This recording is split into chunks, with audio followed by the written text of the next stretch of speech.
உன் கல்யாண விஷயமா ஏற்பாடு செய்திருக்கிறேன். எனக்கு கல்யாணம் எதை பத்தி நீ பேசக்கூடாது சொல்லி வச்சுட்டேன். எனக்கு கல்யாணம் பண்றதுக்கு ஃபேர் கேர்ள் இந்தியாவிலே கிடையாது, எனக்கு நல்லா தெரியும். வேற எங்க பாத்துருக்கிற? நான் பிரான்ஸ்ல ஒரு கிளப்ல இருக்கவள பிக்ஸ் பண்ணிருக்கேன். அவ்வளவுதான் மேரேஜ் பண்ண போறேன். எனக்கு தமிழ்நாட்டு பொண்ணு தேவையில்லை.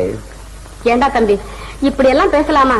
உங்க மாமா வேதரத்னம் இருக்கிறாரு, அவர் பொண்ணு சந்திரான்னு ஒரு பொண்ணு இருக்கிறா, அழகா இருக்கிறா, மூக்கு மூலியமா இருக்கிறா. அவளை நான் கல்யாணம் பண்ணிக்கணும். அதுக்காக இங்க வந்து எனக்கு தொல்லை கொடுக்குறேன். கல்யாணமா கல்யாணம் எதுக்கு பண்றதுன்னே இந்தியாவில இன்னும் சரியா தெரியாது. எனக்கும் வயசாயி போச்சு இல்ல? உனக்கு வயசாயிடுச்சுன்றதுக்காக நான் கல்யாணம் பண்ணிக்கணும் இல்ல? என் மூச்சு இருக்கிறப்ப எப்படி ஒவ்வொருத்தர் மூச்சுக்கும் கல்யாணம் பண்ணிக்கிட்டு என் மூச்சு என்ன வருது? மோகன், நீ கல்யாணம் செய்துக்குத்தான் வேணும். சரி செஞ்சுக்க போ.